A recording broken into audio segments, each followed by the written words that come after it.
to the module Global Trends in Food and Horticulture. Week 2, Changes in Demand. I'm Robert Nissen, Research Fellow from Tasmanian Institute of Agriculture, University of Tasmania, and with Dr. Sharon Forbes, Senior Lecturer from Lincoln University, New Zealand, have co-authored this module. This slide provides a very clear picture of where this population growth is and will occur. In terms of changing global markets, this area of Asia thus represents an important target for marketers. The sheer size of the population, along with increasing urbanisation, increasing wealth, and growing middle class, meant that this is an area with increasing and changing food demands. For example, urbanisation in Asia will increase from 47.5% in 2014 to approximately 69.5% by 2050. In addition, the middle class will grow by 83%. By 2018, it is predicted that 60% will have a substantial increase in their wealth. This will change food demands.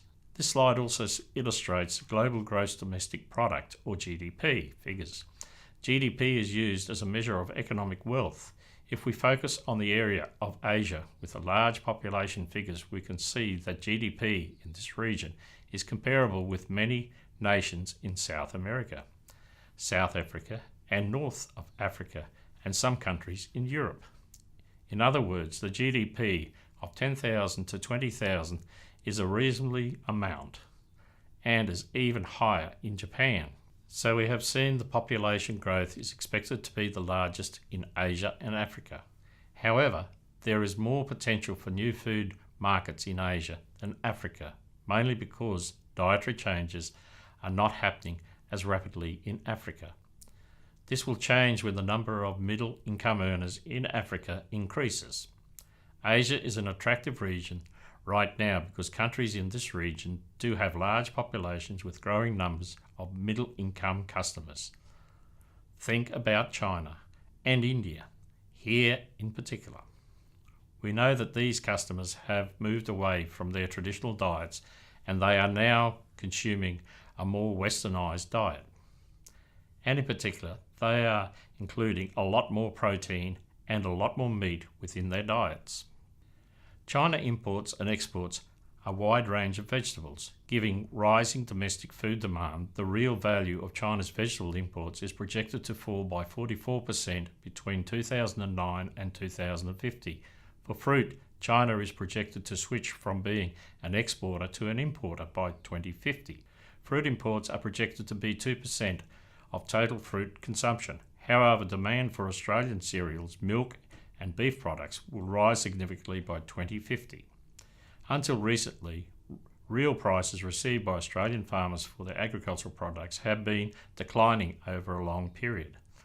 The deflation experienced in farm prices has largely been a consequence of major agricultural producing countries around the world driving strong productivity gains through increased scale and production technologies, as well as the gradual deterioration of agricultural product markets and trade both at home and abroad.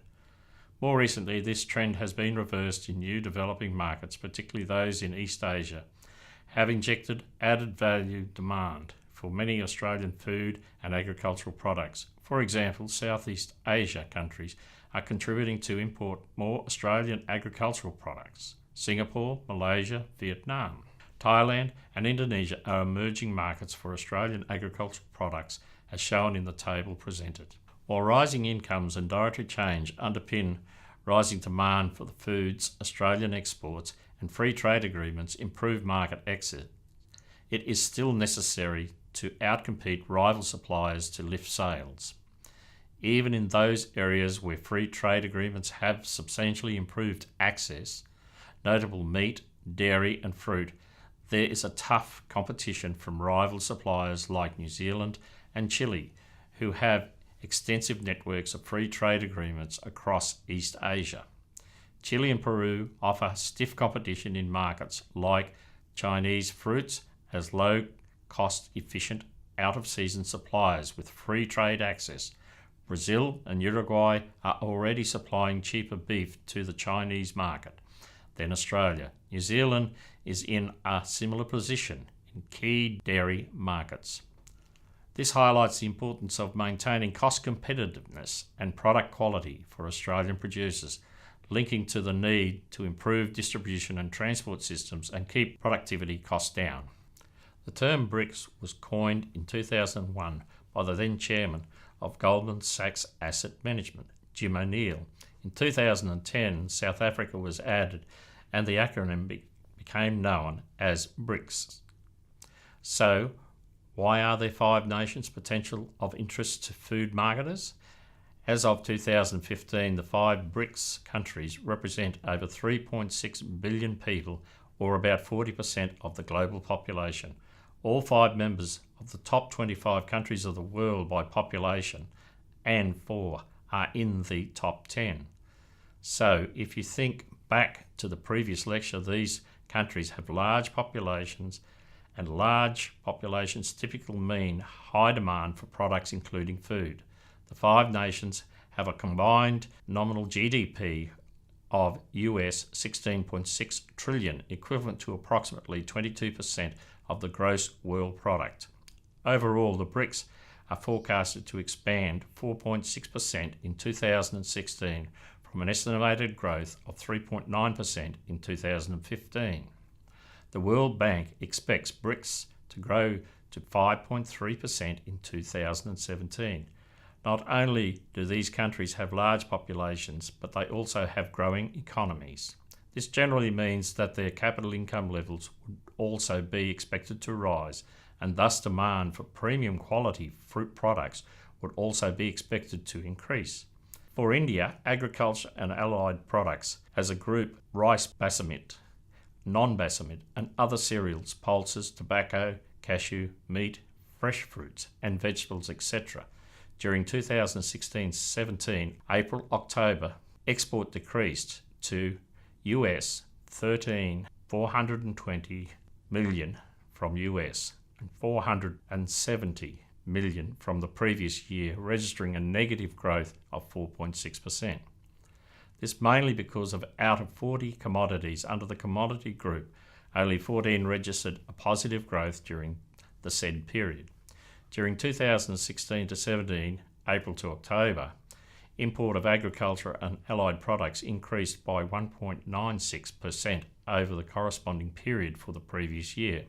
The value of import increased from US to 11,954 million in 2015-16, April to October, to US 12,188 million in 2016-17, April to October. Out of the 39 commodities under this group, 15 have registered negative growth during this period. The next 11, known as the N11, are 11 countries identified in 2005 by Goldman Sachs Investment Bank and economist Jim O'Neill as having the potential to become among the world's largest economies in the 21st century.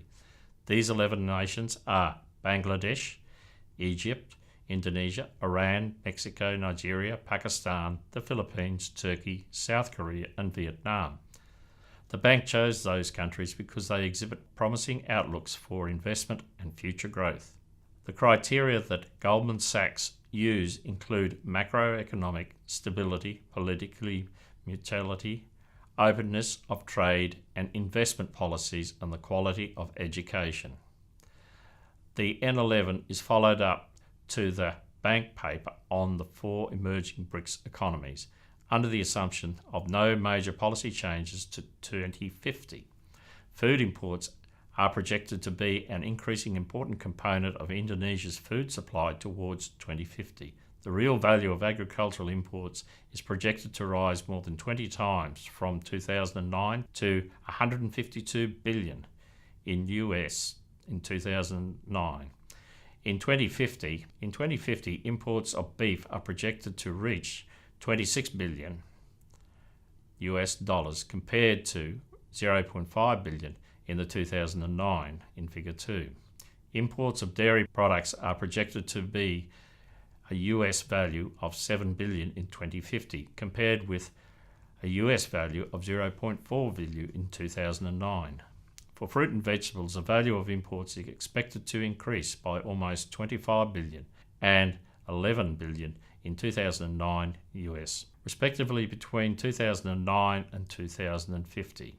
The value of Australian fruit exports to the Philippines have grown from 500,000 in 2010 to more than 16 million in 2015 due to improvements in protocol for the importation of Australian fruits and the strength of relationships with key Filipino importers. The now in-season Australian retail promotions, which are capitalised and piloted in the Philippines, has also helped establish Australia as a strong counter-seasonal supplier for imported temperate fruits. Export value of fruits and vegetables gained the highest growth among horticultural products in the period 2012 to 2016, with an export value of 2.46 billion in 2016. This subsector ranked third in the list of agricultural exports after coffee and cashew nuts and accounted for about 16% of the total export value for all agricultural products. At the end of 2011, the four most prominent countries in the next 11 were grouped together